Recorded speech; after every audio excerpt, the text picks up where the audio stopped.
अस्सलाम वालेकुम स्टूडेंट्स। आज का जो हमारा टॉपिक है that is about syntax directed translation या एसटीटी। इससे पहले जो प्रीवियस लेक्चर्स थे उन लेक्चर्स में हम पार्सर्स को डिस्कस कर चुके हैं कि आपके पास पार्सर्स का फंक्शन क्या है और कौन से डिफरेंट पार्सर्स हैं जो कि पार्सर के प्रोसीजर में यूज़ हो रहे होते हैं। इसमें आपके पास टॉप डाउन पार्सर और बॉटम अप पार्सर्स थे। फिर उनके पास डिफरेंट आपके पास पार्सर्स की टाइप थी जो कि डिफरेंट तरीके से किसी भी इनपुट को पार्स कर रहे थे।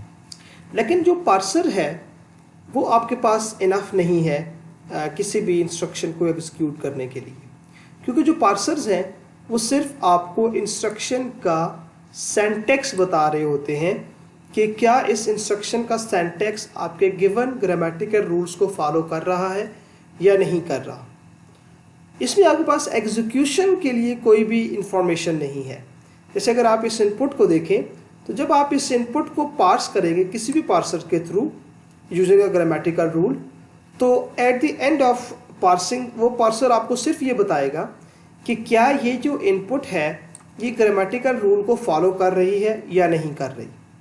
लेकिन जो हमारे पास जब भी कंपाइलर्स हैं, कंपाइलर्स ने ग्रामेटिकल रूल्स के साथ यानी इस इंस्ट्रक्शन के ग्रामेटिकल रूल के साथ साथ इसको सेटिस्फाई करने के साथ साथ एक और चीज़ भी देखनी होती है कि ये जो इंस्ट्रक्शन है इस इंस्ट्रक्शंस के मीनिंग क्या है, या इस इंस्ट्रक्शन के अगेंस्ट जो भी कंपाइलर है उसने क्या एक्शन परफॉर्म करने हैं, जो कि आप इसको कहते हैं सेमांटिक्स।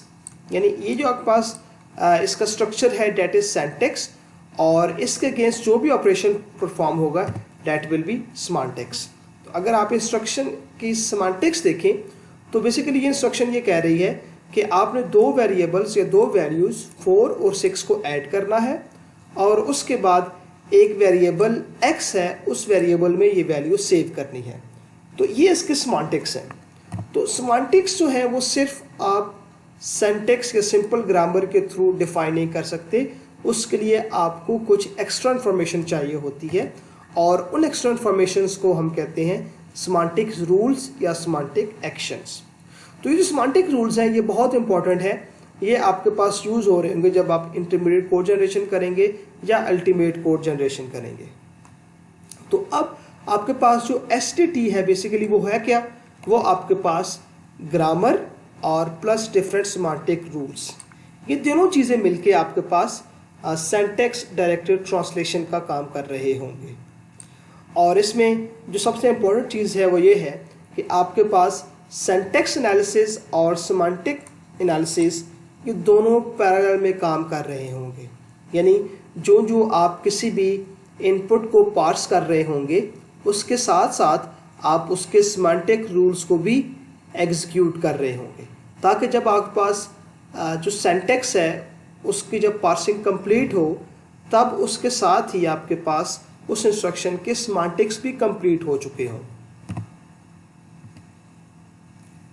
अगर आप देखें तो जो सिंटैक्स डायरेक्ट ट्रांसलेशन है उसमें जो ग्रामेटिकल जो प्रोडक्शंस हैं, जो रूल्स हैं वो कुछ इस तरह से गिवन होते हैं।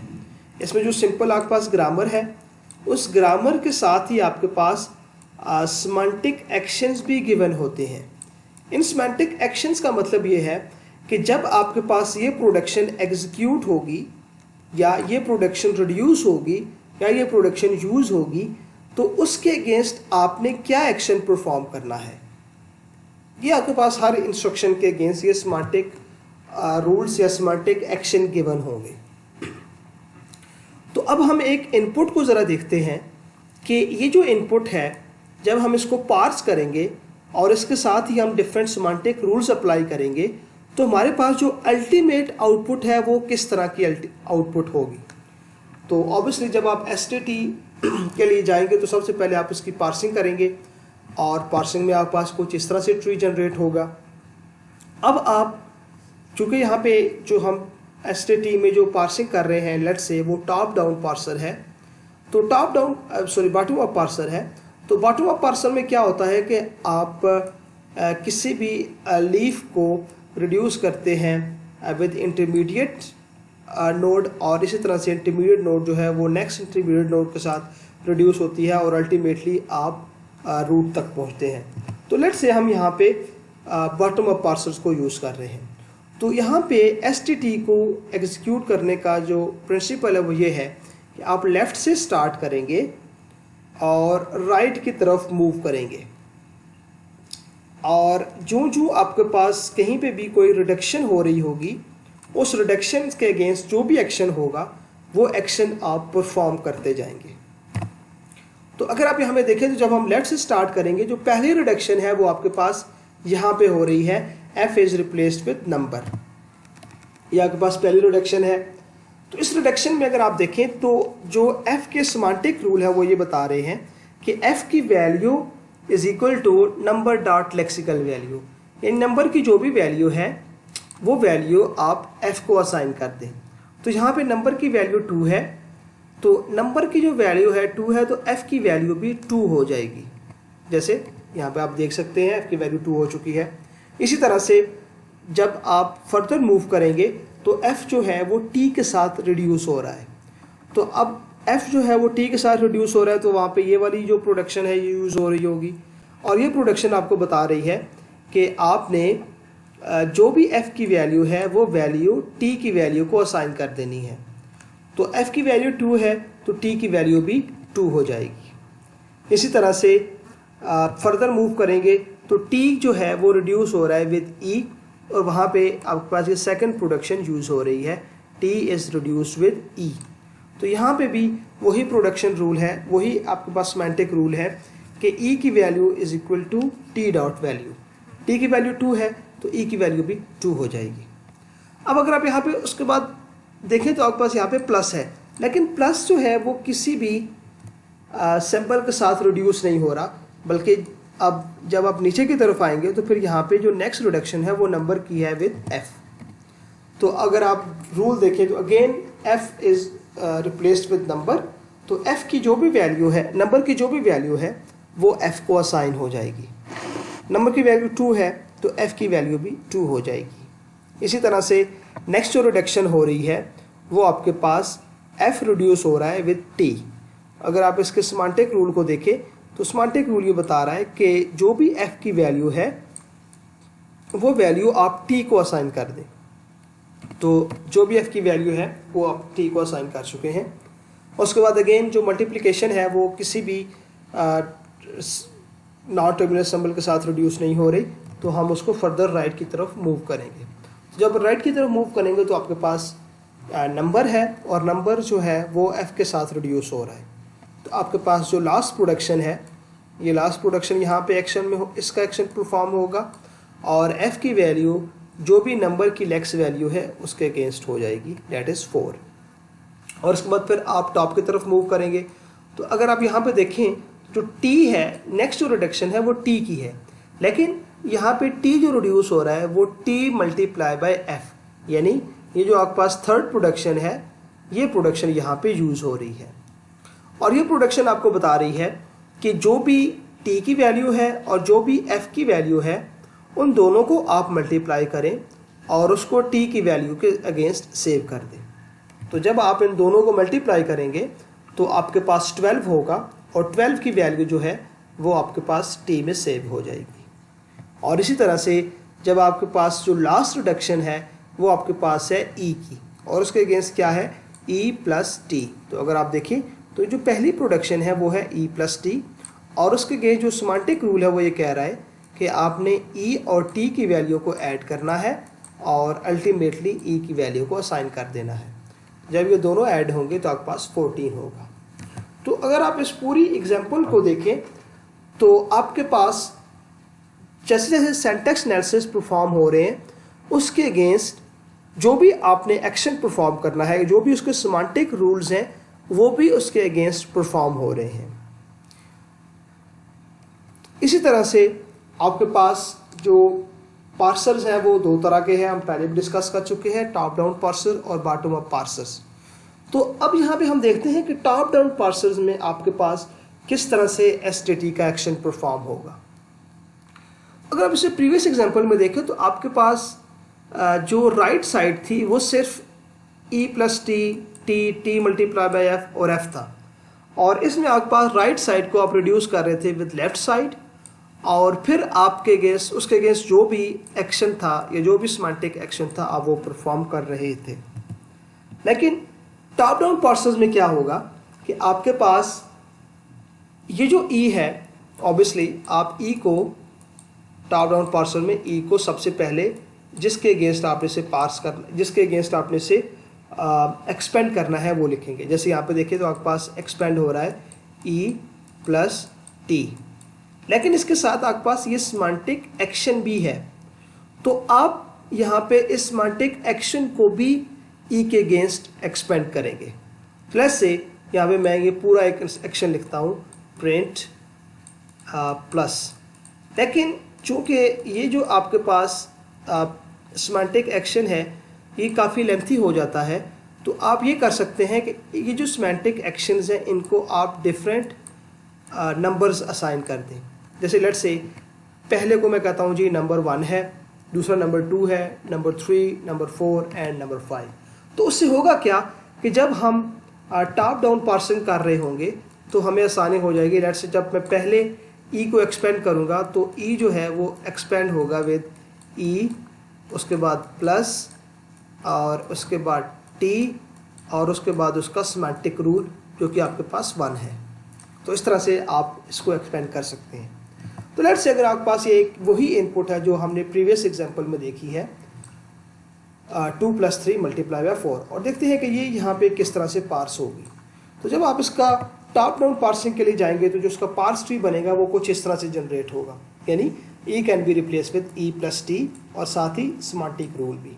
इसी तरह से E is replace with T और उसका semantic rule, T is replace with F और उसका सिमेंटिक रूल, और एफ रिप्लेस विद नंबर और उसका सिमेंटिक रूल। इसी तरह से हर एक का आप यहाँ पे सिमेंटिक रूल साथ लिखेंगे। तो अब होगा क्या कि जब आप लेफ्ट से इसकी प्रोसेसिंग स्टार्ट करेंगे तो अब आप रिडक्शन को नहीं देख रहे होंगे बल्कि आप देख रहे होंगे सिमेंटिक एक्शंस को। जहाँ पे भी कोई सिमेंटिक एक्शन परफॉर्म होगा उस सिमेंटिक एक्शन के अगेंस्ट आपने जो भी एक्शन परफॉर्म करना है वो एक्शन आप परफॉर्म करेंगे। तो अगर आप देखें तो जब आप टॉप से चल रहे हैं बॉटम की तरफ तो यहाँ पे जो पहला सिमेंटिक एक्शन परफॉर्म हो रहा है वो है 5।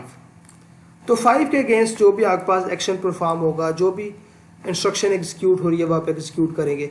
उसके बाद आपके पास जो नेक्स्ट है वो 4 है, उसके बाद आपके पास 2 है, उसके बाद अगेंस्ट आपके पास 5 है, फिर 4 है एंड अगेन 5 एंड 4 एंड 1। तो ये कुछ इस तरह से एक्शन परफॉर्म हो रहे होंगे। यानी इसमें आप रिडक्शन को नहीं देख रहे होंगे, इसमें आप एक्शंस को देख रहे होंगे कि एक्शन किस तरह से परफॉर्म हो रहे हैं। तो पहला जो एक्शन है वो है 5 आपको ये कह रहा है कि print the value of number dot, जो भी नंबर है उसकी वैल्यू को आप प्रिंट कर दें। याद रखिएगा यहाँ पे आप कोई भी एक्शन लिख सकते हैं, ये डिपेंड करेगा कि आप एक इंस्ट्रक्शन के अगेंस्ट क्या एक्शन परफॉर्म करना चाह रहे हैं। तो यहाँ पे हम मल्टीप्लिकेशन नहीं करना चाह रहे, हम किसी वेरिएबल को असाइन नहीं करना चाह रहे, हम यहाँ पे सिर्फ ये कह रहे हैं कि जो भी आपके पास नंबर की वैल्यू है उसको प्रिंट कर दें। तो उसका मतलब ये है कि नंबर की जो भी वैल्यू है वो 2 है, तो जो स्क्रीन है उस पर 2 लिखा आ जाएगा। उसके बाद आप फर्दर मूव करेंगे तो आपके पास जो नेक्स्ट एक्शन है वो है 4। तो 4 जो है आपको वो बता रहा है एम्प्टी, तो उसका मतलब है 4 के अगेंस्ट कोई भी इंस्ट्रक्शन एग्जीक्यूट नहीं होगी, कोई भी सिमेंटिक रूल आपको गिवन नहीं है। इसी तरह से 2 के अगेंस्ट भी आपको कोई सिमेंटिक रूल गिवन नहीं है, और उसके बाद आपके पास जो नेक्स्ट सिमेंटिक रूल है वो है 5। तो अब 5 को देखें तो अगेन वो कह रहा है कि नंबर की वैल्यू को प्रिंट कर दें। तो नंबर की वैल्यू 3 है, जब आप उसको प्रिंट करेंगे तो आपके पास होगा 3। और उसके बाद आपके पास जो नेक्स्ट सिमेंटिक रूल है वो है 4 इज अगेन एम्प्टी। आप देख सकते हैं 4 एम्प्टी है, आप स्क्रीन पे कुछ भी आउटपुट नहीं करेंगे। और उसके बाद आप नेक्स्ट फर्दर मूव करेंगे तो आपके पास जो नेक्स्ट सिमेंटिक रूल है वो है 5। तो 5 अगेन आपसे कह रहा है जी कि आपने नंबर की वैल्यू को प्रिंट करना है। नंबर की वैल्यू 4 है तो 4 की वैल्यू प्रिंट हो जाएगी। उसके बाद जो नेक्स्ट सिमेंटिक रूल है वो है 3। अब अगर आप 3 को देखें तो 3 आपसे ये कह रहा है कि आपने बेसिकली स्टार को प्रिंट करना है स्क्रीन पे। तो आप स्टार को प्रिंट करेंगे। उसके बाद आप फर्दर मूव करेंगे तो नेक्स्ट जो सिमेंटिक रूल है वो है 1, और 1 आपसे कह रहा है कि आपने प्लस को प्रिंट करना है, तो आपके पास प्लस प्रिंट हो जाएगा। तो बेसिकली ये जो पूरा STT था ये आपके पास इनफिक्स इंस्ट्रक्शन को इनपुट ले रहा था इनफिक्स, और उसको कन्वर्ट कर रहा था इनटू पोस्टफिक्स। अगर आप देखें तो ये आपके पास एक इनफिक्स इंस्ट्रक्शन थी और उसको आपने different grammatical rule plus semantic rules use करते हुए उसको कन्वर्ट कर दिया है इनटू पोस्टफिक्स। अब इसी को हम देखते हैं कि बॉटम अप से ये किस तरह से होगा। ये जो प्रीवियस एग्जांपल थी that was from top down parser, कि हम एक टॉप डाउन पार्सर यूज़ कर रहे थे, लेट्स से LR0 यूज़ कर रहे थे। अब हम लेट्स से इसी को यूज़ करते हैं इन बॉटम अप पार्सिंग, तो किस तरह से होगा। तो बॉटम अप पार्सिंग में आपको पता है कि हम रिडक्शंस कर रहे होते हैं, तो जो भी रिडक्शन होगी उस रिडक्शन के अगेंस्ट जो भी इंस्ट्रक्शन है हम इंस्ट्रक्शन को यूज़ करेंगे। अब यहाँ पे आपको जो इससे प्रीवियस टॉप डाउन पार्सर था उसकी तरह से आपको ये नहीं करना पड़ेगा कि E is replace with E+T और साथ ही उसकी इंस्ट्रक्शन भी, ऐसा नहीं होगा, बल्कि आप सिंपल उसका एक ट्री जनरेट करेंगे। इसका जो ट्री है वो 2 + 3 × 4 कुछ इस तरह से ट्री जनरेट होगा। अब वही प्रोसेस होगा, आप लेफ़्ट से स्टार्ट करेंगे और टॉप लेफ़्ट से स्टार्ट करके डाउन आके आप राइट की तरफ मूव करते जाएंगे, और जहाँ पे रिडक्शन हो रही है उस रिडक्शन के अगेंस्ट जो भी आपके पास सिमेंटिक एक्शन है या सिमेंटिक रूल है उसको आप अप्लाई करते जाएंगे। याद रखिएगा टॉप डाउन में हम रिडक्शन के अगेंस्ट नहीं देख रहे होते, बल्कि जहाँ पे भी कोई एक्शन हमें ट्री के अंदर मिलता है उस एक्शन को हम एग्जीक्यूट करते हैं। जबकि बॉटम अप में जहाँ पे रिडक्शन हो रही होती है उस रिडक्शन के अगेंस्ट जो भी एक्शन होगा हम उस एक्शन को एग्जीक्यूट करेंगे। अब पास जो पहली रिडक्शन है वो है F, नंबर जो है वो रिड्यूस हो रहा है विद F। तो अगर आप देखें तो number is reduce with F, तो आपने नंबर की वैल्यू को प्रिंट करना है, नंबर की वैल्यू है 2। उसके बाद नेक्स्ट जो है वो F रिड्यूस हो रहा है विद T, F रिड्यूस हो रहा है विद T। आपके पास कोई एक्शन नहीं है, आप कोई भी एक्शन परफॉर्म नहीं करेंगे। उसके बाद T is reduced with E, यहाँ पे अगर आप देखें तो T is reduced with E, कोई एक्शन नहीं है तो आप भी यहाँ पे कोई एक्शन परफॉर्म नहीं करेंगे। और नेक्स्ट जो आपके पास एक्शन है वो आपके पास एक नंबर रिड्यूस हो रहा है विद F। अगर आप देखें नंबर जो रिड्यूस हो रहा है विद F, अगेन आपने नंबर की वैल्यू को प्रिंट करना है। नंबर की वैल्यू 3 है, आप 3 को प्रिंट करेंगे। उसके बाद F जो है वो रिड्यूस हो रहा है विद T, और यहाँ पे कोई भी एक्शन परफॉर्म नहीं हो रहा तो अगेन आप इसको एम्प्टी रखेंगे, कोई भी एक्शन परफॉर्म नहीं करेंगे। उसके बाद आपके पास नेक्स्ट जो रिडक्शन हो रही है वो हो रही है नंबर की विद 4। तो अगर आप देखें नंबर की value, number with F, number की वैल्यू F के साथ जब आप रिड्यूस करेंगे तो जो भी नंबर की वैल्यू है उसको आप प्रिंट करेंगे। नंबर की वैल्यू 4 है तो आप 4 की वैल्यू को प्रिंट करेंगे। उसके बाद जो नेक्स्ट रिडक्शन है डेट इज़ ऑफ T। अब T किसके साथ रिड्यूस हो रहा है, T मल्टीप्लाई बाई F, यानी आपके पास ये जो थर्ड प्रोडक्शन है ये प्रोडक्शन यहाँ पे यूज़ हो रही है। तो T मल्टीप्लाई बाई F के अगेंस्ट जो भी आपके पास ऑपरेशन है, सिमेंटिक एक्शन है, उसको आप परफॉर्म करेंगे।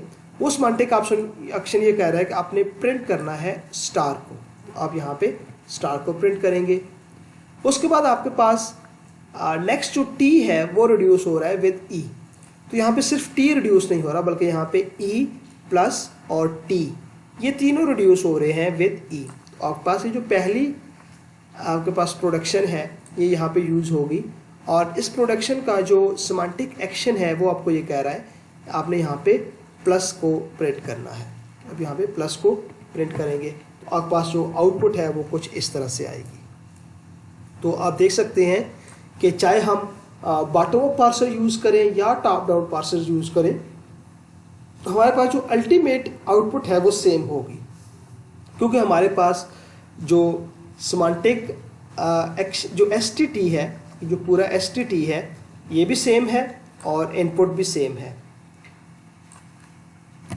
इसके बाद हम एक और एग्जांपल देखते हैं। लेट्स से अगर आपके पास ये एक इनपुट है, एक STT है, और इसमें डिफरेंट आपके पास ग्रामेटिकल रूल भी गिवन है और आपके पास जो एक्शन है उसके अगेंस्ट वो एक्शंस भी गिवन है। और लेट्स से आपके पास ये एक इनपुट है। तो सबसे पहले इस इनपुट को आप पार्स करेंगे, पार्सिंग टेबल, आपके पास कोई भी पार्सिंग एल्गोरिदम यूज़ करें तो आपके पास कुछ इस तरह से एक ट्री जनरेट हो रहा है इस इनपुट के अगेंस्ट। और अब लेट्स से हम यहाँ पे बॉटम अप पार्सर ही यूज़ कर रहे हैं।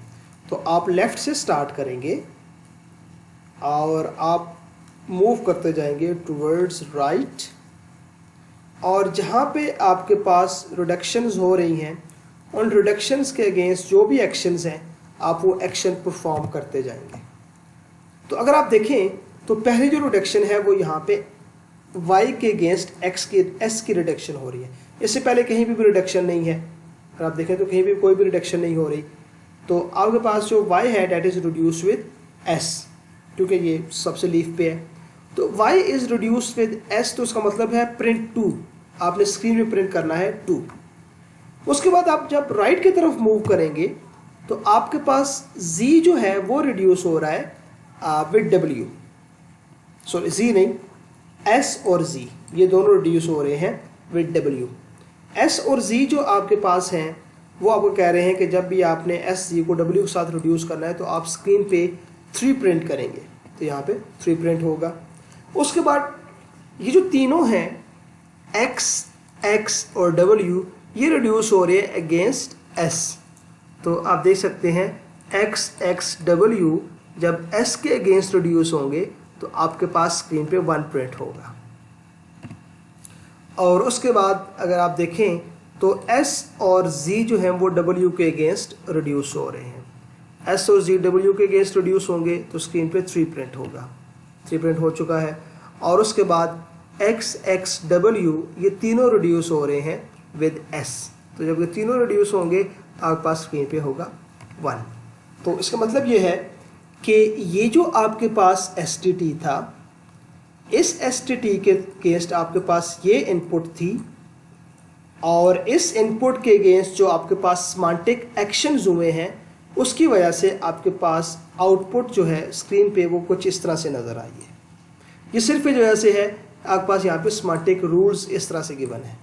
लेट्स से अगर यहाँ पे सिमेंटिक रूल किसी और तरह से गिवन होते, लेट्स से यहाँ पे सिमेंटिक रूल थे प्रिंट 3 मल्टीप्लाई बाय 2 होता, तो मैं यहाँ पे 3 नहीं करता बल्कि यहाँ पे मैं 6 करता। जो भी सिमेंटिक एक्शंस हैं वो आपने परफॉर्म करने जाने हैं अकॉर्डिंग टू गिवन STT। तो इसके बाद आपके पास एक ग्रामर है, इस ग्रामर को आप देख सकते हैं STT को। इसमें आपके पास आपको सिमेंटिक रूल्स भी गिवन है और ग्रामेटिकल रूल्स भी आपको गिवन है। यहाँ पे सिर्फ एक चीज़ ये है कि यहाँ पे f जो है वो किसी नंबर के साथ रिप्लेस नहीं हो रहा, बल्कि f एक डायरेक्ट लिक्जीम के साथ रिप्लेस हो रहा है। f is replace with 2, f is replace with 4। तो अब इसमें लेट्स से आपके पास ये एक इनपुट है। अब आपने इस इनपुट को लेना है और इस इनपुट के अगेंस्ट आपने पार्स ट्री जनरेट करना है, और पार्स ट्री जनरेट करने के बाद आपने उसको एवेल्युएट करना है कि आपके पास आउटपुट क्या आ रही है। इसमें एक चीज़ को ज़रा गौर से देखिएगा, आपके पास जो ग्रामर है उस ग्रामर में अगर आप देखें तो जो मल्टीप्लिकेशन है वो पहली चीज़ वो लेफ़्ट रिकर्सिव है और वो सबसे टॉप लेवल पे डिफाइंड है।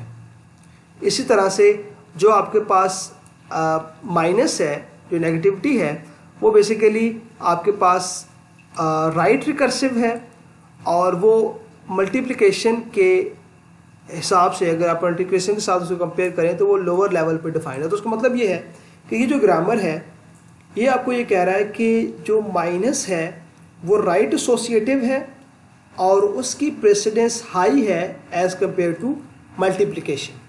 तो इसका मतलब ये है कि जब आप इसको एवेल्युएट करेंगे तो ये कुछ इस तरह से एवेल्युएट होगी कि सबसे पहले राइट माइनस एवेल्युएट होगा, उसके बाद ये वाला माइनस एवेल्युएट होगा, और आखिर में आपके पास मल्टीप्लिकेशन होगी। तो अगर आप इसकी अल्टीमेट आउटपुट देखें तो ये कुछ इस तरह से आएगी 4 - 2, तो आपके पास -2 होगा, और उसके बाद ये 4 से मल्टीप्लाई होगा, -4 माइनस से मल्टीप्लाई होगा तो आपके पास ये हो जाएगा 8, 4 - 8, और +8 और ये जब मल्टीप्लाई होगा विद 2 तो आपके पास आउटपुट कुछ 16 आएगी। तो आपने करना ये है कि इस इनपुट को एज अ प्रैक्टिस लेना है, इसका पार्स ट्री जनरेट करना है और उसके बाद आपने उस पार्स ट्री पे जब सिमेंटिक रूल्स अप्लाई करेंगे तो आप देखेंगे कि आपके पास एक जो नंबर है वो आउटपुट पे आ रहा होगा, यानी ये जो इनपुट है ये एग्जीक्यूट होके आपको आउटपुट दे रही होगी।